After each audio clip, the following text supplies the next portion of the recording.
Welcome student, বেদাঙ্ক.com এ তোমাদেরকে স্বাগত। আমি প্রিন্সিপিয়া ম্যাম, তোমাদের ম্যাথমেটিক্স টিচার। চলে এসেছি একটি নতুন অঙ্ক নিয়ে। চলো দেখে নেওয়া যাক অঙ্কটি। y square is equal to 3x অধিবৃত্তের যে অভিলম্বটি y is equal to 2x plus 4 সরলরেখার উপরে লম্বভাবে থাকে তার সমীকরণ নির্ণয় করো। দেখো এখানে প্রদত্ত যে অধিবৃত্তটি দেওয়া আছে সেটি হচ্ছে y square is equal to 3x। প্রথমেই আমরা কি করছি, এটিকে অবকলন করছি with respect to y। তাহলে কি পাবো, 2y is equal to 3 dx dy, or dx dy হয়ে যাচ্ছে 2y by 3। ধরি y square is equal to 3x, এই অধিবৃত্তের ওপরে যে কোনো একটি বিন্দু হলো 3/4 t square, 3/2t। কোথা থেকে এলো? আমরা জানি y square is equal to 4ax। এই যদি অধিবৃত্ত হয় তার উপরে থাকা যে কোনো একটি বিন্দুর আকার দেখতে হয় at square 2at। তাহলে এখানে a এর মান যদি বের করে নিতে পারি তাহলেই আমরা বিন্দুটি পেয়ে যাব। তাহলে এখানে বের করে নিয়ে পেলাম।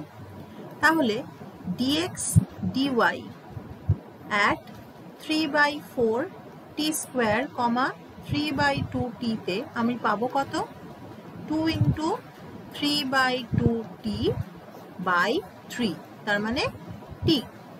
অতএব y square is equal to 3x, এই অধিবৃত্তের 3/4 t square, 3/2t এই বিন্দুতে যে অভিলম্বটি আঁকা হবে তার প্রবণতা হচ্ছে minus dx dy at that point, মানে 3/4 t square, 3/2t, মানে কত? মাইনাস টি। এখন এই যে অধিবৃত্তর অভিলম্বটি, এই অভিলম্বটি y is equal to 2x plus 4 এই সরলরেখার উপরে লম্ব। তার মানে এর যা প্রবণতা মানে 2, এই প্রবণতা আর অধিবৃত্তের অভিলম্বটির প্রবণতা, এদের দুজনের গুণফল হওয়ার কথা -1। অতএব আমি কি পাবো? Minus T into 2 is equal to -1, or t এর ভ্যালু দেখো পেয়ে গেলাম হাফ। তার মানে আমি লিখতে পারি minus dx dy at that point 3/4 t square, 3/2t is equal to -half। আর যে বিন্দুতে আমরা অভিলম্বটি বের করব সেই বিন্দুটি কি হবে? 3/4 into 1/2 whole square, 3/2 into 1/2, তার মানে কত? 3/16, 3/4।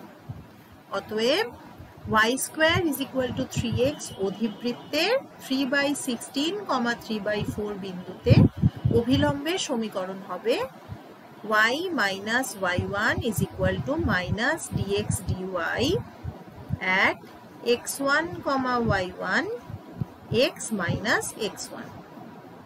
তাহলে মানগুলো বসাই। y minus 3/4 is equal to minus half into x minus 3/16। তাহলে এখান থেকে দেখো পাই 4y minus 3 is equal to minus 4/2 into 16x minus 3/16। তাহলে এখান থেকে দেখো আমরা পাই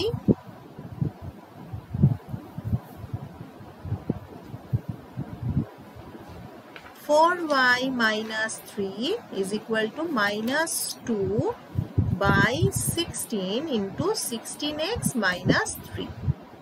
এখানে আবার ক্যান্সেলেশন হবে। তাহলে এখান থেকে হবে দেখো 32y minus 24 is equal to minus 16x plus 3, or 16x plus 32y is equal to 24 plus 3, or 16x plus 32y is equal to 27।